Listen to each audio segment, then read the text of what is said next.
Good day, ladies and gentlemen. This is your host, the motivational professional development guy with the Art of Customer Service show. Today's discussion is, do you have a staff or a team? Do you have a staff or a team? But like always, folks, before we get started, if you haven't already done so, please consider subscribing to your favorite app to check out this podcast, whether it is on YouTube, SoundCloud, Spotify, Red Circle, Radio Public, Amazon Podcasts, Apple Podcasts. Please consider subscribing also on SoundCloud.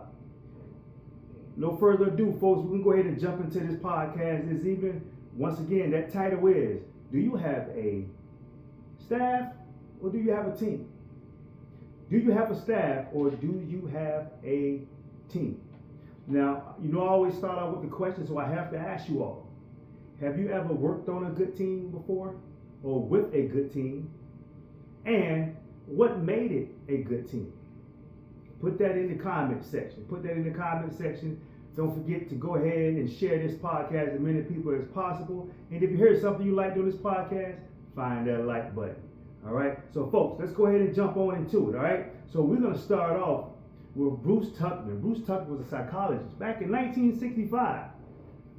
This is how long people have been talking about this, what a team really is and how you actually build and develop a team. So Bruce Tuckman was a psychologist, and he said there's 5 stages in building a team. And I agree with him.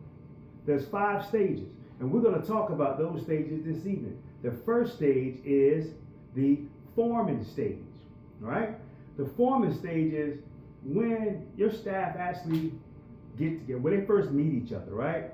When you first open up your business or you have a new staff member come on, and people are trying to figure out where they fit in. They're just trying to figure out, when they're forming the forming stage, they're trying to figure out, where is it that I fit in inside of this company, right? They're trying to figure out, and people might not admit this, but a lot of people also try to find out, what is the talent of my team, or my potential teammate, right? What is the talent of these other people that's working in this organization with me, who I'm going to be working with, right? So they're trying to finesse their way, try to figure out, where do they fit in? Where do I fit in, and how am I going to be beneficial to this organization? So that's what people are trying to figure out. They're also trying to learn you, manager, supervisor, leader, owner. They're trying to find out some things about you as well, right? And you want that because you want them to understand your expectations. And you want them to ask questions if they don't understand your expectations, right? So that's a relationship thing that both of you all are building. You're building a relationship with your staff, but your staff should be building a relationship with you as well, right? Because they're going to have to manage the expectations that you're asking of them, right? So in that forming stage, people are just trying to find out, what is it? I know they hired me, right? They brought me in, but what is it that they exactly need from me or want from me? Or what can I actually bring to the table? What can I bring different from this next person that they brought in here? What can I bring different? How does my skill set match up to the other people inside of this organization? People think about all those things at the beginning when they're in that forming stage, when they're just trying to figure things out. Remember, and I say this all the time, because people like to use the word team a lot. This is my team, this is my team, this is my team. Well, here's the thing about that. You have to build a team, right? And I think, I just went on one step. And that one step alone should show you, right, or kind of give you a hint that it takes a little more than just saying I have a team, right? Right now you have a staff and you're trying to build them as a team. So we're going to go ahead and jump into that second step here, right? The second phase is the storming stage. Now, I will argue that the storming stage is a must. I know you're like, storming stage, that sounds so negative, right? No, the storming stage is actually a good thing, because that's when you find out who you actually hired, right? Who you actually brought into your organization. You're finding out these things. Now, at this point, they're trying to figure out. They don't have your expectations down packed yet. They don't know exactly what you want, but they're trying, right? And this is when I tell supervisors, leaders, right, and managers that this is when you step in, roll your sleeves up, and become a coach. because it depends on how involved leadership is that your staff of employees stay in that phase of the storming stage. They can stay in that stage a long time, or they can stay in there a short time. This is why we can't have the mentality of that, well, I hired these people, just do your job, or I don't have time to manage grown people or tell people what to do. Yes, welcome to leadership, right? Welcome to leadership. You should always be willing to do whatever it takes to get your staff that you hired, get your staff that you interviewed, right? Get your staff that you trained out of that situation so they can start working together. So they just don't understand, right? They don't fully understand your expectations yet. And that's fine, because that gives you an opportunity to reiterate whatever the expectation was. And also, it's a good thing that they're not out there just doing whatever, right? And messing things up a little more than what probably already is, right? So you want them to go through these type of things, because that's what people learn. And if it's something that they probably need more training on, or they're not as strong in, that gives you an opportunity to work with them on that, right? That's the good thing about going through that storming stage. I always say, you don't have to be perfect, but just be present. You don't have to be perfect, but be present. Meaning, I'm there. I'm not just going to tell staff what to do and turn and walk away, because they're not there yet. They don't understand the expectations yet. They're still in this phase where they're still learning what it is that you're asking of, what the organization needs. They're learning each other. They're learning how to work with each other. They're learning the strengths of each other. They're doing all of these different type of things. So the leader, you have to be present in that phase. You have to be present so you can get them out of the storming stage. Because if you do not, they're going to stay there, and it's just going to just continue to just twirl around. Stay in that stage. So it behooves you to get involved as early as possible so you can get them out of that storming stage so they can move into the third phase, which is the norming stage. Now, norming stage, people get that confused a lot because they say, okay, everything is normal now, right? So I should be able to I shouldn't have to coach as much. I shouldn't have to monitor as much. Yeah, you do. Because the norming stage only means this. The norming stage only means that they're starting to learn how to work together. They're starting to understand your expectations. They still need coaching. They still need coaching. They still need you to be there with them and answer questions. They're not there yet. They're not there. They're not rock stars yet. They're starting to understand. They're starting to assist each other. They're starting to communicate with each other. They're starting to ask you questions and become comfortable with you and asking you questions as well. They're starting to do. That's what the normals say. Things are starting to get better, right? But you still have to be present in that phase right there, because they can easily slip back and go right back to that norming stage without guidance, without the proper coaching and supervision, right? And leading, right? And here's another thing we have to think about in that norming stage, right? You worked hard, you got out of that storming stage. You're in the norming stage now. Things are starting, hasn't got there yet, but starting to get normal. What if you have someone leave? Or what if you add an additional staff member, right? Now you have to take them through that same phase. So in that norming stage, this is why I say you have to stay coaching and leading, right, and supervising and monitoring during the stages, because when you bring someone in, they're going to go through that forming stage. They're going to go through that storming stage, right? Forming and storming stage. And if you're not still present as a leader, your team is going to go right back around that storming stage. But if you're present as a leader, you can come right on up out of it and just bring that one person on. But if you leave thinking that they're there and they made it, they're going to get right back in that storming stage, because this is someone new. They don't know that person, right? Other people, they've been working together probably for a few months now, maybe even a couple of years. You got them out of that phase. Now they have someone new. They don't know what they can do. They don't know much about this person. And they start to see some success, and they don't want to go backwards. So you don't know their working relationship with that person.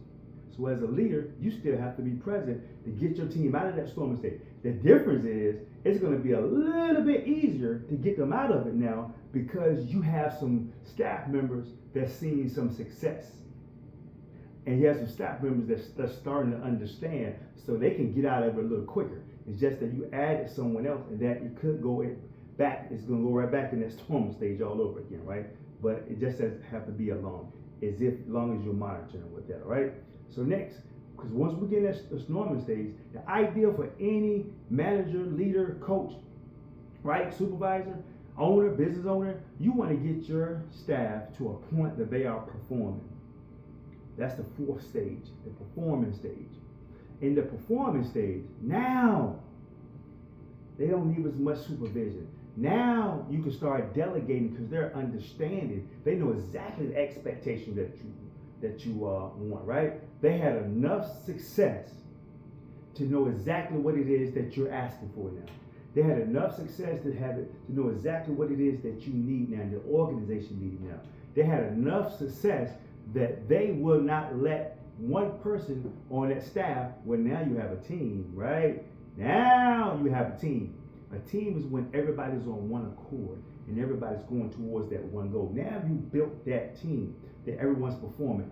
Now they're gonna make sure that no one else fails on that staff, right? You're working on a project. No one on that team now is gonna fail because now you got them to the performance stage. They seen success. They already seen that storming stage. They're not trying to go back there. And the funny thing about employees, right, is that, and people, period, right? Once they start winning, they won't even let you, the business owner, the manager, the supervisor, the leader, the coach, take them back to lose it again. No matter how much people say they don't act, try to act like they don't care if they win or lose. Everyone wants to win.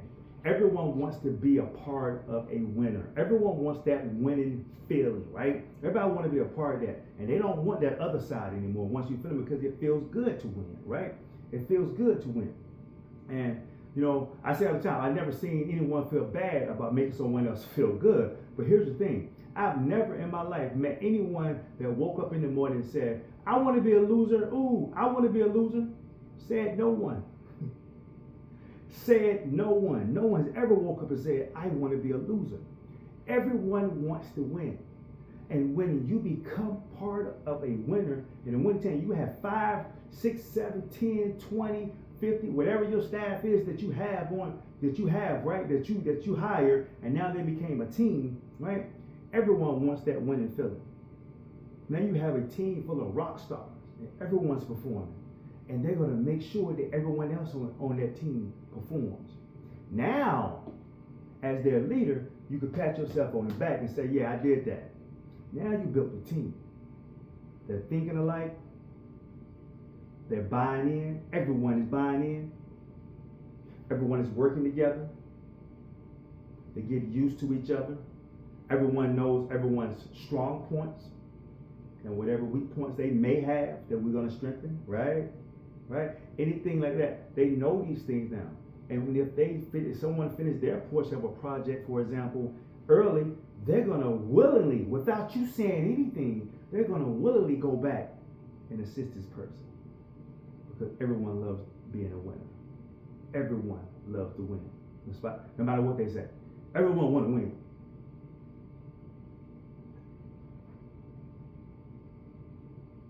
It's a process. This is why I say you don't just have a team. You have a staff that you have to build into a team.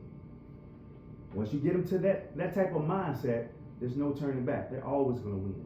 Even when adversity hits, they're always going to figure out a way to win. Someone's on vacation. We're still going to finish on time. Someone's not feeling well. We're still going to finish on time. You, the leader, go on vacation. We're absolutely still going to finish on time. Nothing can stop them when you build that team. Everyone has that one mindset. Everyone's bought in. They're working as a team. No touching them. There's no touching them. That's the difference. You know, people always say, there's no I in team, there's no I in team. You're absolutely right. There's no I in team. When you spell it. Right? When you spell it. Because each individual that you hire has a position and has a responsibility to do. And if one person decides that they're not willing to do that duty, whatever that is, that task, whatever that is, or they haven't bought in, then you no longer have a team. You have a bunch of individuals. So this is why I say, you start out with staff, you build them to a team. Because once you build them to a team, they're all going to buy in. They're all going to do what they're supposed to do. And if someone doesn't do it, someone's going to fill in for them. And here's another thing too. If someone is not pulling their weight, right? Say for instance, someone's just whatever, going through whatever. That staff member, your team, that teammate is going to go and take care of that for you. If they had to talk, say, hey, whatever that pep talk is, you want it. And sometimes you might not even know, because everyone likes to be a winner. Everybody wants to be a winner. That fifth stage, the adjourning stage. This is when you probably finish a project, right? Or maybe someone's leaving. Maybe someone's found, another someone. Maybe someone's moved to another section or within inside the organization, or went to another organization. They would never forget the great team that they were on. Next project, they want to work with the same people again because they remember that great feeling of being successful. They want to work with you again because they remember the great leadership that you showed. Think about that. Think about the great leaders that you have had before. And think about the things, think about why you think or feel that they are a great leader. I asked you a question at the beginning of the show. Have you ever been a part of a good team? And what made it a good team? Think about what made it a good, really, think about what made it a good team. And I promise you, it was because you all not only got along and probably had a good time, right? But you had a good time being successful. Being successful, and that's key. That's key. That's how you build a great team, a resilient team, right? That's how you do that. Folks, that's going to end the show today. Once again, this is the Motivational Professional Development Guy on the Art of Customer Service show. If you haven't already done so, please consider subscribing to this show. If you heard something you like doing this show, find that like button. Hit the notification bell too, all right? Hit that notification bell so you can get these shows as we post them, all right? Another thing, share this podcast with as many people as possible. We're just trying to spread it out to the masses, right? And comment. Don't forget to answer that question for me. Answer that question for me. Or if you just want to give a shout out, right? Or if you have a topic that you'd like for us to discuss here, leave that in the comment section as well. All right? Folks, once again, this is your host, the Motivational Professional Development Guy on the Art of Customer Service show. Like always, I want you all to enjoy the rest of your week and be safe.